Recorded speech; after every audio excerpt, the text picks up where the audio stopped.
record button. So let's get started. And Nicole, this is really, you're our first, we've had like practices, but you're like our fifth. This is hopefully going to be something official that we publish, unless it's terrible.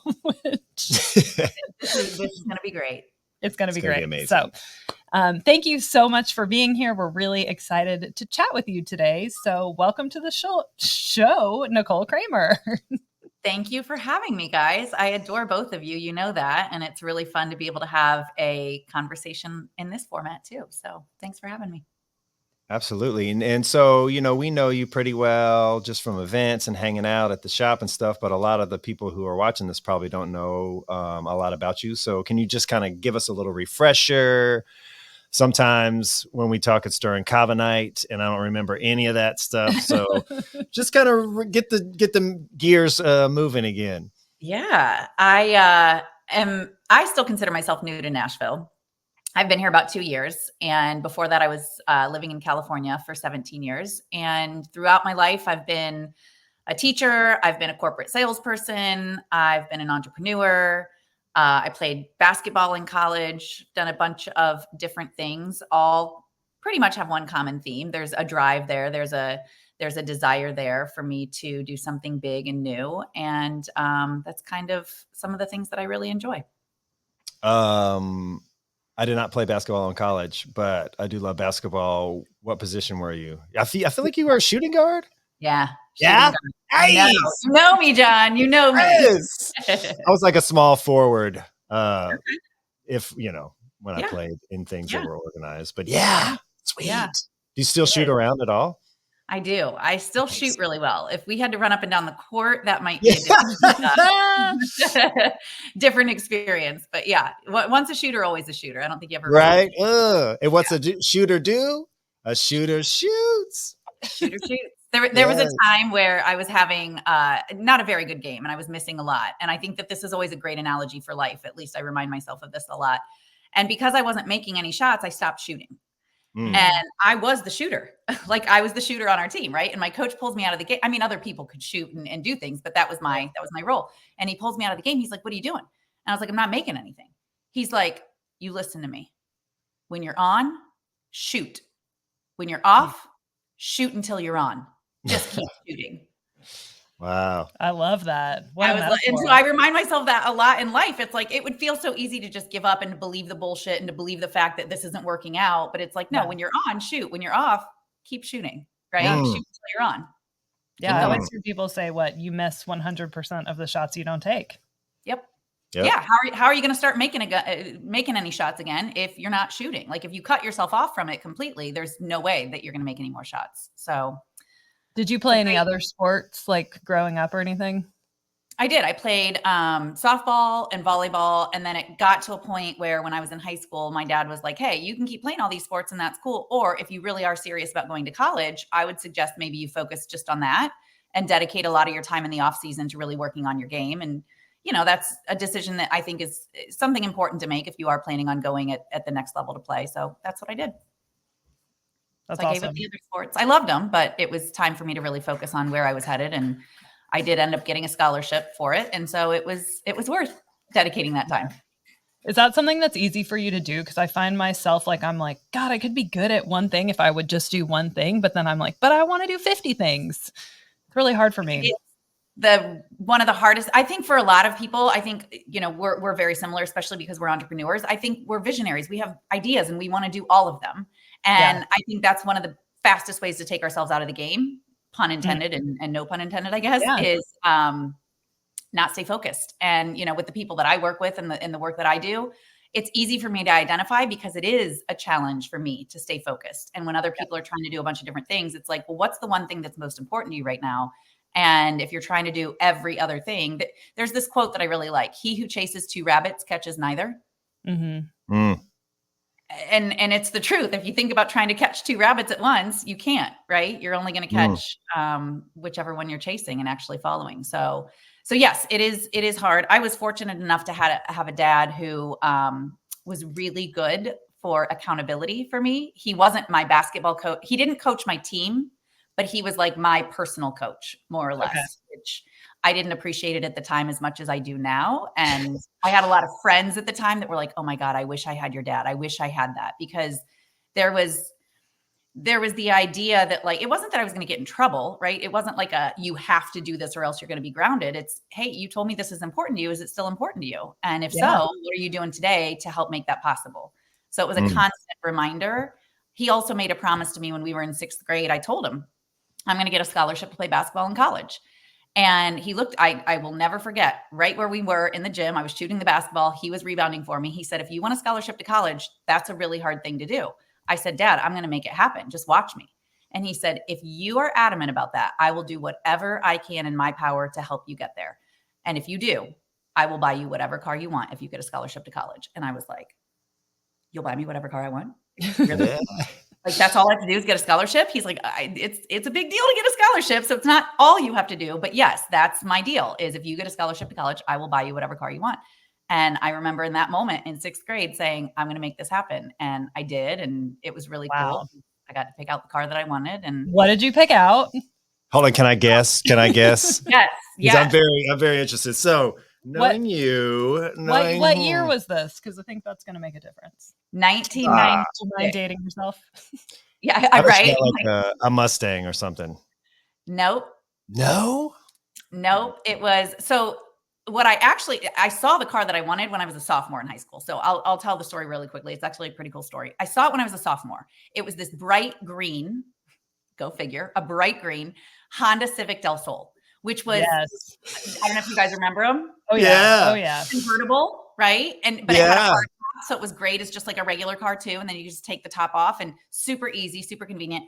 My dad loved cars. So whenever he went to dealerships, I always liked going with him. And so we were at a Honda dealership. I saw this green car and I was like, that's the one. That's the one I want. Well, 2 years later, when I've got my scholarship. Well, this is a funny story. My coach called me and said he, was ready to offer me a scholarship. He said, but your grades are really good too. And you could qualify to take this exam where if you pass this exam and you win, then you get a free academic scholarship to college. And I was like, no, I'm good with the athletic scholarship. And I hang up the phone. And my mom's like, what did your coach want? And I'm like, he said there's a test I can take and I could get an academic scholarship, but I want the athletic scholarship. And my dad comes in. He's like, what do you mean? He's like, you can take a test and get an athletic or an academic scholarship. And I'm like, yeah, but I want the athletic one. He's like, what? My parents are confused. In their mind, a scholarship is a scholarship. And I was like, but I want the car. And my dad's like, what do you mean? And I'm like, you said if I got a scholarship to play basketball in college, you'd get me a car. And I want the car. He said, Nick, I don't care what the scholarship is for. We'll get the full ride and I'll get you the car. And I was like, oh. So I called my coach back and I was like, I'll take the test. And I went and took the test and I won. I'm book smart. I won't claim to be a lot of other smarts in other areas, but I'm very book smart. I got good grades. Won out of a couple hundred people, scored the highest and got a 4-year scholarship to college for my grades. And so my dad was like, okay, let's go car shopping. And so I just wanted the green one, and they didn't make the color green anymore. They made all kinds of other Honda Civic Del Sols, but not the green one. And I was very adamant. I didn't want black. I didn't want red. And so we kept looking and looking and looking. And finally one day I was going to prom and I had just gotten my hair done. I was driving home.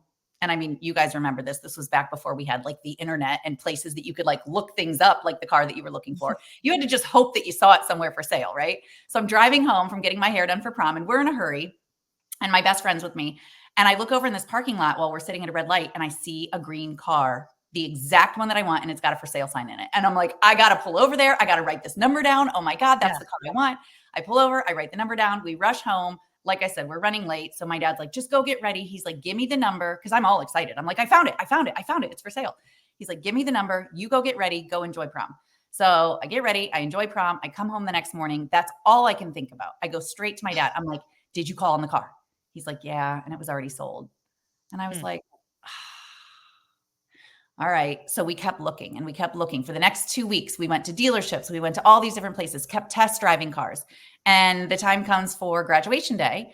And after we walked across the stage, my parents said, okay, we'll meet you at home. And I drive home and the garage doors closed. And I'm like, that's weird. I wonder why the garage doors, I thought they beat me home, but whatever. So I punch in the code, the garage door opens and there's this green car with balloons on it. And my parents are recording. And I'm like, what? Where did you find it? And my dad's like, I didn't find it. You found it. And I was like, no, where?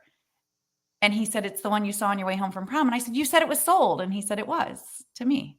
Oh, He was the one that bought it. He hid it from me in my aunt's garage for 2 weeks and had it ready for me the day I graduated. So that is so sweet. Wow. I love that. Yeah. That's, I don't know that I would do that for my kids. I love my kids, but that's a lot of planning. Right? Right? Yeah. I mean, it took, You got a and good I one. still, yeah, Huh. he, you know, what was funny is I didn't understand at the time, like, I can't believe he's going to buy me a whole car. And I just had to like get this scholarship. And looking back now, I'm like, oh my God, I saved him so much money. Right now. But at the time, I just thought that was the coolest thing. And it was, you know, and it's a fun story to remember because, you know, it also teaches you like, I made up my mind in 6th grade that I was going to make it happen and then made it happen. So it's cool to see something like that really come true. Yeah, I love that. Kinda- Mindset is huge. Kind of makes you wish you would have had a bigger goal there rather than a car and a scholarship. Knowing a little bit more about cars. Yeah, I could any car I wanted. I could have dreamt a little bigger, but no, I mean, got if they'd asked me that, I probably would have got like a Thunderbird or something really stupid. Yeah. Yeah. Well, there was a geo tracker that almost made its way into that. And I look back now and I'm like, I'm so glad I got talked out of that. No offense to anybody who ever drove a geo tracker. They seemed pretty cool. But Listen, I thought those were so stupid in the 90s. There's like a pink one parked in my neighborhood and I'm obsessed with it. Yeah. I'm like, I got to get this car. now it would be so cool to have. That to me. Yeah. Especially a pink one. I feel like that's so adorable. I need it. Yeah. So tell us, how long have you been alcohol free? I have been alcohol free since 2018, January 1st, 2018. That's amazing. Thank you. What is that in years? What year are we in? 4, 6. About 6 years. Yeah. Which seems crazy to me still sometimes. It's normal for me now. Like it doesn't feel like, oh my God, I can't believe I stopped drinking. But part of me still exists inside of me that's like, I still kind of can't believe I did it, knowing who I was, knowing who I had, you know, been all those years. But I can't imagine it any other way. I love that. Kind of what was the impetus that made you want to quit? Was it through recovery or just kind of, it wasn't enhancing your life? It was not enhancing my life. It was doing the exact opposite and it was taking away from it. And it was really hard for me to see that for a while because everything in my life was so intertwined with that culture. And I saw the end of that being the end of life, if that makes sense. Yeah. You know, it was very much like, that's not a life I can ever live or ever want to live. And I felt like it would cut me off from all of the things that I really enjoyed about life. And the problem was I just wasn't enjoying it anymore. So as much as I saw it as this is how life is, I also did not enjoy any of the experiences I was having anymore. And to be honest, if we were to go way back, so I quit in 2018. In 2013, I had pancreatitis. And I don't know if you've ever had it yourself or know anybody who has. It was the hardest thing that my body's ever had to recover from. And I don't know that it was directly related to drinking. I know a lot of people get that from drinking. I mean, I drank a lot. But I had a kidney infection that got really bad and it traveled upwards into my pancreas. And I ended up in the hospital for 7 days. Whole nother story, but I didn't have health insurance at the time. Like it was just this whole debacle. And coming out of the hospital and recovering took me at least a good 3 to 4 months. And I did not, again, this was back in 2013. I didn't drink at all during those 3 to 4 months because I didn't want it. That was the first time in my life that I was so turned off by it. But trust me, I still tried to drink. I don't know if that makes sense. Even though I didn't want it, my body was like rejecting it. The emotional, social part of me was like, I can figure this out. I can still drink. I wasn't ready to give it up. Yeah. And my body, not to get too TMI, but my body really rejected it. Like I would black out. I would have like 2 drinks and that would be it. And that was not my norm. My norm was like, I could, drink as much as I wanted and be fine. But pancreatitis shifted things for me, like biologically. And that was the beginning. What I look at as the beginning of the end. So that was 2013. I didn't stop drinking until 2018. Trust me, I had a lot of good times in those 5 years, had a lot of really rough times in those 5 years, and had a lot of what the hell am I doing conversations with myself during those 5 years. And there's a lot of things, you know, people often ask me, they're like, what was it? What made you quit? And everybody's looking for that rock bottom story. Everybody's looking for the dun, dun, dun. And I'm like, oh, I got plenty of those. I could talk until I'm blue in the face for all the reasons why I should have stopped drinking. All the times where I was found on a sidewalk 2 blocks from my house, passed out, having no idea where I was. All the times that I was throwing up in front of a classroom when I was a teacher because I was still hungover from the night before. Like, there were a lot of things, if we were to get into the nitty gritty, that should have made me quit. Really. And none of them did. Whether that's something to be proud of or not, the part that I am proud of is when I did finally decide to quit, it's because of that exact thing, because I decided to quit. And I think for me personally, that made it a very empowering decision versus feeling like I was forced to do something, or it still felt hard. There's nothing about what I'm saying right now that means that made it easy and things were hunky dory after that. It was one of the hardest things I've ever done in my life, but it was also a choice. And I think what made it successful for me, and maybe this will help some people if they're considering this themselves, is I didn't decide to stop drinking. I decided to give myself a year off. Now, a year is a long time. You could decide whatever increment you want. If a week off is what works for you right now, do a week off. If a month off, you know, whatever. But I had a friend years before me making this decision. I had a friend who had taken a year off. And she still went to the clubs with us and still went out with us. And I, at the time, was like, I have no idea how you're doing this. Like, we're all hammered and you're not. And I don't know how you're enjoying yourself. But something really stood out to me about her ability to do that, about how, I don't know if I want to use the word disciplined, but maybe respectful of herself that she was in making that decision and giving her that herself that opportunity to see what is life like without it. And so when I was really struggling, because I was towards the end, I was really struggling. Like I said, I was struggling with the idea that I didn't want to do it anymore because I wasn't enjoying it. But I was struggling also with the idea of being a quitter and quitting the only life that I knew. I'm like, what the hell do you do on a Friday night? Go to the library? I don't know. What do I do if I quit drinking? Like, where do we go and what do we do? And how do I have fun? And I didn't see any of that as being possible, which is why I just kept going for longer than I really wanted to. And so it got to the point where, you know, a couple of other things outside of my world of drinking were really not working for me. And one of them was, I really thought when I left teaching and I went into corporate sales, that becoming successful in corporate sales was going to be my answer. I thought that was going to be the thing that completed me, that validated me, that gave me worthiness. And I really wanted to be number one. And I did become number one. And you know what? The angels didn't fucking sing. The fireworks didn't go off. And I'm sitting there going, but wait, I checked off all the things that I knew were going to make me happy, like getting myself out of debt and having money in the bank and having the condo at the beach and having the dog and traveling the world and being number one in the nation. Man, oh man, did I check off those boxes. And man, oh man, was I bummed, like lower than low, when I realized that wasn't the answer. And that's when I really had some conversations with myself and some people in my life that are really important to me. And I thought, you know what if I just discover what my life is without alcohol? And I just give myself a year. Because I don't want to say I'll never do this again, because I might want to. And so I thought I'll dedicate my life in 2018 to not drinking. And I also gave myself permission to give up if I decided to. Like 6 months in, if I decided I don't want to do it anymore, I won't.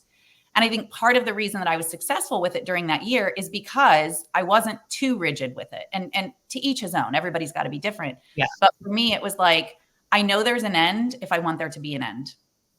But I also know I can stick with this and I'm going to see how long I can go and how I feel. And a lot of people were like, so are you going to get hammered at the end of 2018? And I'm like, is that important to you to know? Like, do you need me to say that to like be welcomed back into the club? Like, right? You know? And I thought it was interesting because I think the hardest part, and I'm sure you guys understand this and people listening who have made this decision understand, the hardest part was it felt very confronting that I had made this really positive decision for myself. At least I felt it was a really positive decision for myself. And it wasn't received the way I thought it was going to be received. Yeah. Especially by the people that I'd been sitting side by side, pounding beverages with. Yeah. They did not receive it well. And what I learned the hard way is when you say to somebody, the reason that you stop drinking is that you're an alcoholic, and they were the ones that you were doing all the drinking with. What you've just done is called them an alcoholic, and you're a mirror for them. And that's not comfortable. Right. And so it created a lot of uncomfortable conversations during that year. So a lot of me is like, I felt good. I was proud of myself, but there were a lot of really challenging things during that year of not drinking too. So sometimes I'm like, I'm really proud that I made the decision to keep going, because things weren't necessarily easy that first year that I stopped. Yeah. Absolutely. So that was the hardest part. What do you think was the best part? Feeling good every day. My money not being blown on alcohol that I don't even remember, like, oh, what's this $300 round of drinks that I bought at the bar? I don't even remember that, like little things like that, surprises. And I think I guess more than anything, the self-respect that I've started to gain and grow in for myself. When you make a decision like that, it is a really difficult decision. And you do have a lot of forces working against you. Not just in, for me, it wasn't like I wasn't fiending to have a drink. For me, and I know everybody's different, I wasn't like, I've just got to get to the bar to have a drink. I was like, I've just got to get to the bar to be seen and have friends and be social. And I don't know what to. And so I ended up spending a lot of time by myself. And that was another one of the parts that was really hard. Because like I said, what do you do? Go to the library on Friday? I don't know. I wasn't sure what to do and where to go. And I think the best parts were that kind of forced me to go inward and develop a different relationship with myself. And that wasn't always pretty either. But now that I'm on the other side of a lot of that, I can tell you that was really valuable time for me with me. I love that. Yeah, that was one of the things for me, and it's only been a little over a year. The giving up the drinking wasn't the hard part, because it wasn't enhancing my life. It was how I was using it as a crutch. Mm-hmm. And like, I had to do the same thing. I'm still doing the same thing, like spending time with myself and being very aware of kind of how I was leaning on that in social situations or whatever. Still working through that. Yeah. Aren't we all, John? Yeah. And that opens up a whole nother gate to like, different, deeper rooted issues that, we all carry around. So yeah, it's just opening that door kind of allowed me to see kind of, all the other ways where I was not really living up to how I wanted to be, Agreed. I think that I saw a lot of that too. Like, where else am I not really living the life that I envision for what I want and what I desire? And I'm kind of just settling. I found that when I was in my drinking phases, it was really, I used it more as a distraction, and to your point, John, my life wasn't really moving forward in the other ways that I really believed that I wanted it to, because I was holding myself back by, distracting. I just remember thinking like, I wonder how people like go and get things done on Saturdays. Like literally, I didn't know how to like, how do you like, because I'm in the bar all day watching sports and hanging out and like, and I lived in Southern California, like it was the culture, it was the way. And I just remember thinking like on Monday mornings, like, well, shit, there's another weekend where I didn't get any laundry done. Oh, well.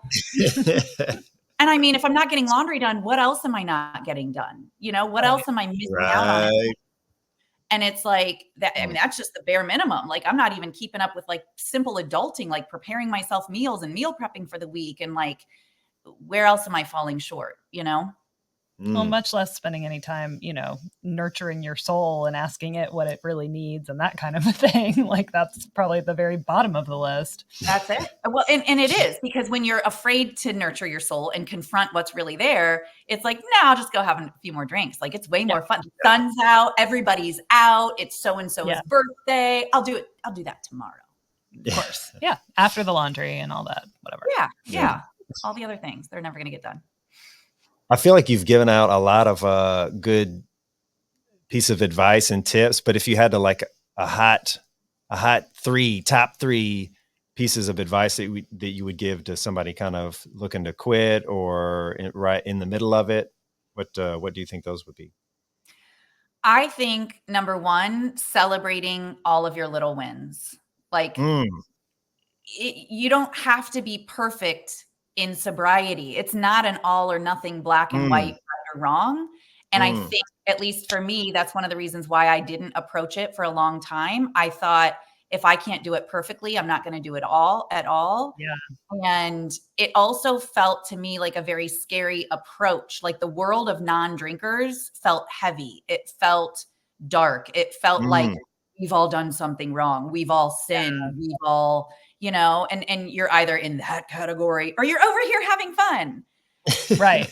So the idea that like I went, listen, every day was a reason to drink. And the idea that on Monday, I didn't go out for Monday Night Football and that Tuesday, I didn't go out for Taco Tuesday, those could be celebrations. It doesn't have to be like, oh, I made it a whole year without drinking. Now it's time to celebrate. So give yourself the opportunity to really celebrate those little wins so that you start to gain traction if that's the path that you're really looking to stay on. And that will feel really good because all of those wins deserve to be celebrated. It's not just I've been sober for 17 years. No, I've been sober 17 seconds, right? Yeah. Like sometimes that's a win. So I would say definitely that. And I think second for me, what was successful is giving myself that timeline of like, I'm just going to quit for a year. And whatever turns out after that is fine. But I knew I wanted to give myself the opportunity to really know me without alcohol and see what that was all about. So whether that's giving yourself a month of dry January or a whole year of taking it off, I think breaking it down is going to help you be more successful into little increments that help you find those successes. And then I think the third one, most important, I think of all of that is who you're putting yourself around. And I think for me, it was really hard to choose to quit because I was afraid of losing some of those people because although they were my drinking buddies, they were still great people in every way. None of them had done anything wrong, and it's up to them to decide what's best for them. But I also knew that me choosing not to drink was going to sever some of the commonalities that we had because that was in many ways what we did together. And so I had to be really intentional about putting the right people in my life. And you asked earlier, John, about recovery. I did not go through recovery. I actually kind of, I guess, did my own version of it. So my therapist at the time, he had gone through AA. And ironically enough, he and I were friends in the drinking world way before he ever became my therapist. Like we used to be drinking buddies together, right? He cleaned his life up. I was really interested in cleaning mine up. We divinely came back together and I was like, oh my gosh, this is the perfect person for me. And he had his own, AA sponsor and everything else. He was that for me. He really was my go-to person, especially in that first year, that made a huge difference for me. So I called him a member of my success team. Like I had a few different people in my life around that time that really were impactful to helping me stay on the path that I was really wanting to be on. So put the right people in your You had a success team. Yeah, that's what I called them. Yeah. I had the right people. And it was like my own board of directors, which I think when we're still learning how to trust ourselves and build that relationship, because that was a big thing for me. Self-trust was huge. It still is. And especially with drinking, I didn't trust myself to make the right decision for me. I actually trusted myself more to go do the irresponsible thing. And so I think as we're developing that relationship with ourselves and learning how to trust ourselves, having those voices of reason that we really respect and admire is a huge, huge support system. I love that. I think for me, the self-trust that came after quitting drinking was one of the kind of unexpected side effects that I was really, really made me feel good. Yeah. Something I didn't know that I was missing on that level. I think you don't even realize how much of it is missing because you've normalized the mode that you're in. You've normalized how you've made decisions and what you've done. And it's like, oh my God, there's this whole world over here that I could be treating myself with so much more respect and really trusting who I am. And it opens up the further you go in that path. Yeah, 100%. I also think, it gets more and more fun, as you realize that this notion that you had that life will be over when you quit drinking, you realize like, oh, that's not the case at all, right? Like I continue to be a fun person and life is going to continue to be fun. So I wonder, right? Yeah. Can you share a story about like something super fun or wild and crazy that you have done completely sober? Yes. alcohol free. How intimate can we get? No, I'm just kidding. Let's get juicy here. Juicy. It's a pretty simple story, but it was really profound and impactful for me. One of the things that I did kind of unintentionally, I guess, when I stopped drinking is I stopped dancing. And I love to dance. Yeah. And dancing has always been something that is so expressive for me, so connective for me. I really like music and I like moving my body. And I stopped doing it when I stopped drinking because I didn't know where to do it. You can't do dancing at the library on Friday nights, right? Which I mentioned that a couple times. I didn't actually ever go to the library. You really want to go to that library. Depends on what library you're going to. But that was really, I didn't even realize at first that I had cut myself off from things like that. And about halfway through 2019, actually towards the end of 2019, I was at an event in Las Vegas. It was a personal development event with one of the coaches that I was working with, one of my success team members. And she had a stage that she was presenting on. And during one of the intermissions, she played music and I got up on the stage and started dancing, almost like just without even realizing it, right? I was just having so much fun. And there was another girl that was dancing in the room. And so I got up on stage and I'm dancing and I'm having a great time.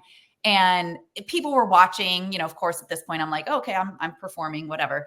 And this woman comes up to me afterwards. I probably danced for like 2 or 3 songs. And she comes up to me. She said, I have to tell you, I have never seen somebody have so much fun when they are dancing. You are such a good dancer. You were like in your own little world over there. And I have to tell you, I must have been standing next to one of your friends because I made a comment while I was watching you dance. And I said, she must have had a couple drinks. She's feeling pretty good. And your friend looked at me and said, she doesn't drink. She's completely sober. And she said, and I just wanted you to know that I've never seen somebody have so much fun and be such a good dancer. And I just have so much respect that you didn't even need a drop of alcohol to do it.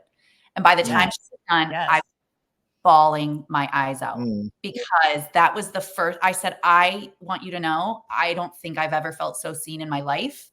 Thank you for seeing me, for pointing that out to me. This is the first time I've danced since I stopped drinking. And I had no idea that I still had it in me and that it was still possible to do this and have this much fun. So that to me was like this profound, I don't have to stop dancing. I don't have to stop having fun. I don't have to stop enjoying my life. That was really one of the first times that I felt seen for really being who I was. Oh, what a great story. That made me kind of tear up. I know. I got a little misty. I was trying to hold it in. That's beautiful. Yeah. It was nice to remember, like the drinking, I think we just come to know as us. And it's not. I knew myself as that person. And it was interesting to get to know myself all over again in a new way. And that was a big piece of who I was. And to be seen for that and to know that's still a part of me was really amazing. And I know you still dance. I love to dance. Yeah. Yes. I hope I don't ever stop. Amazing. Amazing. Yeah. Here's to that. Never stop dancing. Never stop dancing. Never stop. Let's make that our 4th tip. Never stop dancing. Never stop dancing. I'm putting that on a shirt. Well, and this is part 2 of this podcast is where you're about to become a songwriter. Oh yeah. That I can dance to, I hope. We're writing you a dance song. Yeah. I love this. I don't have any so I'm going to play, I have like 3 or 4 things. I got some little beats that I make. I write music and I produce music. So I have like these little beats laying around and, well, we got to do the rapid fire thing first. Oh yeah. So we spaced on that. What we're going to do next is we're going to ask you a series of rapid fire questions and we are going to use some of the things that you've already talked about and some of the answers to these questions to help us together. We're going to write, it's more like a jingle, but it's like your song, a little song for you that we're going to write together in the next 10 minutes. So it's kind of like a wacky, quick rapid fire jingle. Yeah. We're working on an epic poem to sum up your life completely. And we're going to do it in 10 minutes. That'd be awesome. So fun. I love it. My first songwriting experience. Really? Welcome to Nashville. Yeah. Now I don't even have to say I'm new to Nashville after this. I am like a local. Right. I write songs. That's right. All right. So we're starting off easy. What's your favorite color? Green. Yes. What's your favorite animal? Cassie, my dog, my boxer. Duh. Surprise. Yeah, we should have known that one. I love that. Music. What's your favorite music genre? I would say probably pop. Favorite band, just whatever comes to mind. Dave Matthews. Favorite alcohol-free drink? Cali Sober. Yes. Sponsorship. Sponsor. Here we go. Woo woo! All right. Yes. All right. What is your favorite feature of your own face? My smile. Agreed. Do you have a nickname? Knick-knack paddywhack. Ooh. That's what people call me. There's your first Well, it's line. like a lot of people call you Nick, right? Yeah. Yeah. Nick. You are now Nick. Her name is Nick. You are now Nick. I love that. Yeah. You know, that started because I was on I made my own TV show called Nick at Night. I know Nick at Night is like a real thing, but I was like, what am I going to call my TV show? And then Nick at Night. So everybody started calling me Nick. Oh, nice. If I see you at night, it's Nick at Night for sure. Sorry. You know I it. think we've already answered this, but what's your favorite way to move your body? Dancing. Dancing. Dancing. What do you like to do for fun? Play board games, go dancing, go to comedy, laugh with friends, and cook dinners together and just spend time with the people that I really enjoy. Love that. Do you have a favorite candy? I don't really eat a lot of candy. Chocolate. I eat a lot of chocolate. Okay. Yeah. What about a favorite spice? Spice you use a lot. Can I be specific to Trader Joe's? They have one that I really like. It's the everything.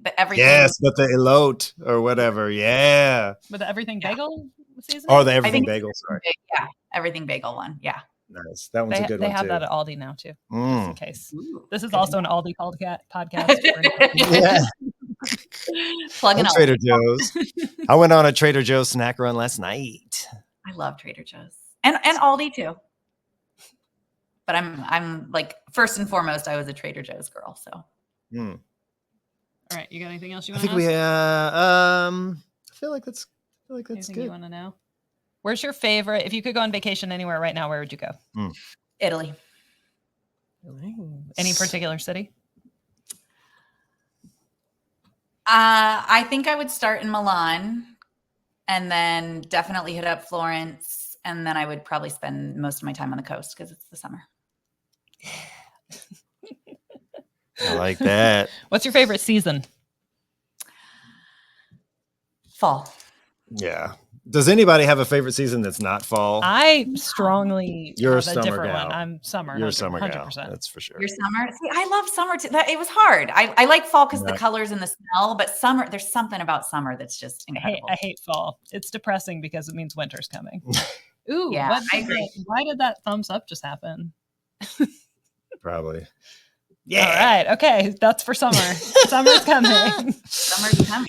You got something special going on over there. All right. So we've got the answers here. I'm going to play. We're going to I think the easiest way to do this is we'll take these answers and kind of write some words, and then I'll play the music and you'll pick which one you like. And then we'll try to find some melodies after that. Okay. So I think we got to start off with Knick Knack Paddywhack. Okay. He's good at this. I love it. Knick Knack Paddywhack. Give a girl a Cali sober. Something like that.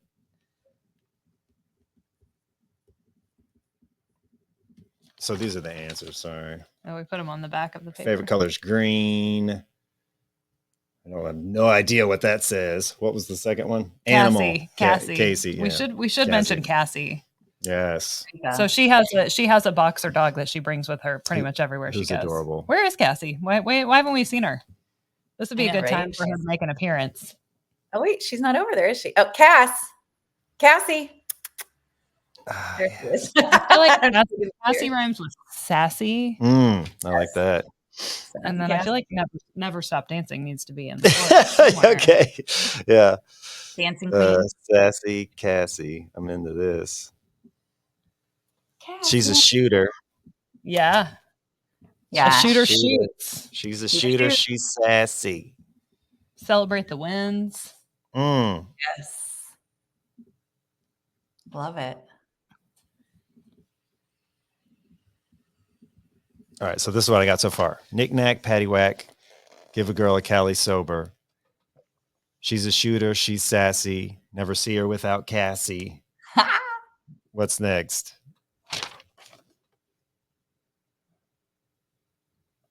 Board games, favorite foods, chocolate, got a good smile.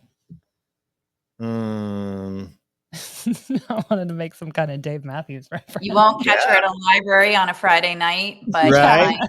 Library. Oh, I like that. But if you're up for dancing, she just might. I don't know. I'm trying to rhyme. Ooh, I like this. Yeah. Never You stop won't catch dancing. her at a library on a Friday night, but if you've got dancing in mind, then she just might. How about that? I like that. doesn't On a have to. Friday night. That's my first go at writing a lyric. I love You're it. crushing it. You're crushing it.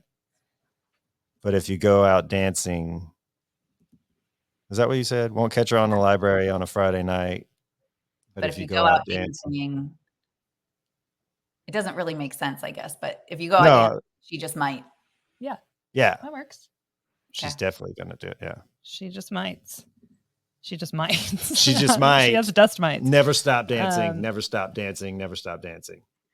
I also think we should throw in celebrate the wins. All right. Or celebrate. Dancing. Celebrate it all. I don't know.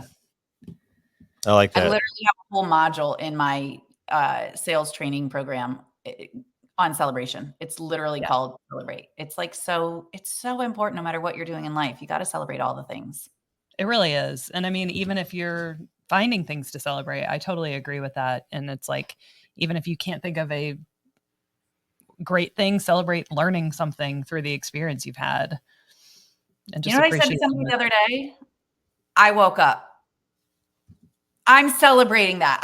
Sometimes it's like nothing, like the fact that you woke up is a fucking celebration. Right. It needs to be said, like regardless of how your day went.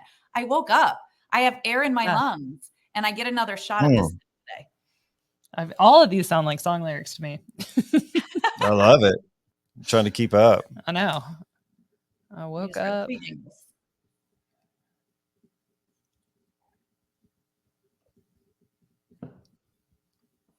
I'm so excited. All right. It's taking me a minute to write this down. And so I wrote it down in pen and was like, I can't read my handwriting. So now I'm writing it on my phone. Okay. And I can also do this, dictate. Yeah, say it out loud. Knick-knack, paddywhack, give a girl a Cali sober. She's a shooter, she's sassy. Never see her without Cassie. Won't catch her on the library on a Friday night. But if you go out dancing, she just might. Never stop dancing, never stop dancing, never stop dancing. Never stop dancing. Nice.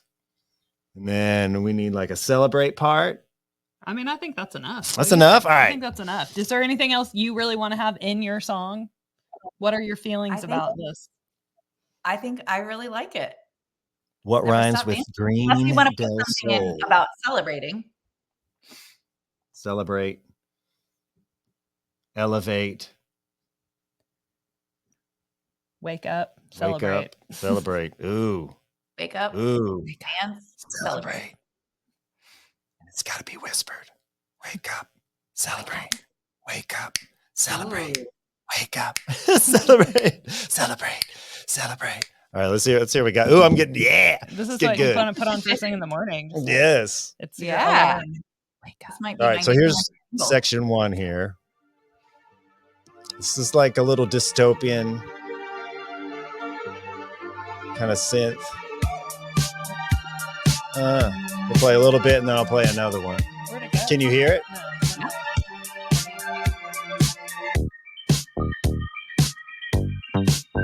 You don't hear I lost it in my headphones. it? Really? That's okay. I can hear it. So that's a funky one. You can't hear it? I've lost my headphones completely. You turned them off or something. I don't know. Oh, Sorry. there we go. Okay. Technology. Love it. All right, so that was A. Here's B. Ah, yes. A little bossa nova number for you.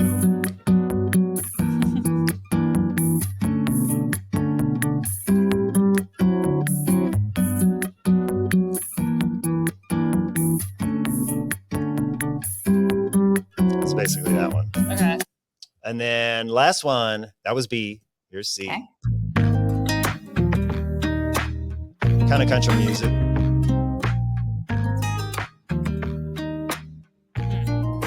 That's it. Country could easily be another genre that I would say that I really like. So that feels. Yeah? You like this one? Yeah. All right, cool. Yeah.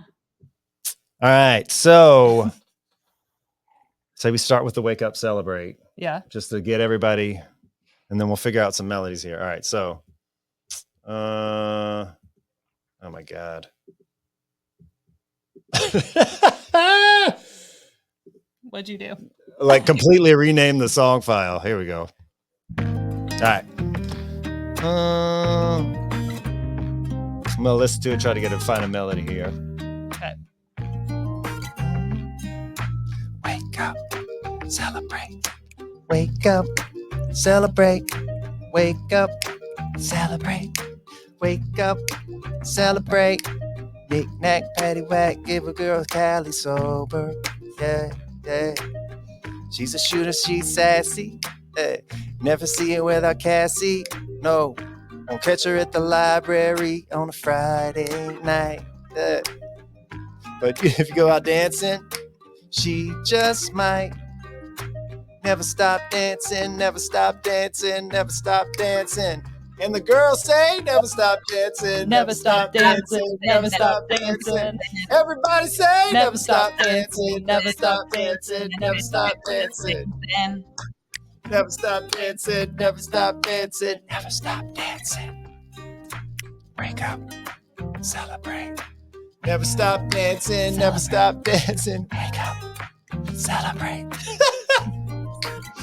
Never stop dancing. Yes. I love it. Look at Yeah, I mean, I feel like That's it. we could do it a couple more times. I don't know. I I love should it. have been recording what any of that sounded like on my phone. Noted. So next time I need to do like a voice note in case we want to like repeat anything. Oh, I think we nailed it. I Yeah. feel like that was it. No. That was it. Yeah. I think so.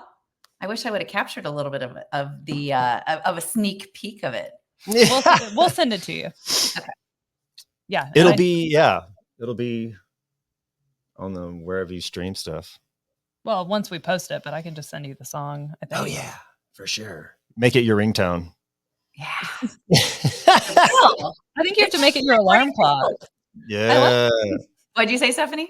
I think you have to make it your alarm clock. Yeah, that's what I said. I think I might make it my morning jingle. Like that's a good song to wake up to. Yeah. Yes. I Never love that. stop dancing. Awesome. Wake up, celebrate. Never stop dancing. Amazing. That's the title of this podcast. So Nice. thank you so much for sharing all your stories with us and hanging out with us today. We just think you're amazing. And the kind of concept for our podcast is that we meet so many amazing people like you that come into the shop, and we wanted to share the stories, the celebrations of, life post-alcohol, and you just crushed it. So we really appreciate you. Thank you. Thank you for giving me the opportunity, because I know that by sharing our story that hopefully, just like my friend sharing her story of giving up alcohol for a year impacted me, I hope it impacts others. And I want to just thank the two of you for doing what you do and having the vision that you do. And, I love your events. I love the mission that you're on, and I love anything I can do to be supportive of it, because you guys are incredible. And I really respect and appreciate both of you. You're the best. You're the best. Thank you so much. All right. Thanks. All right. So we're going to, Bye. yeah. Ending.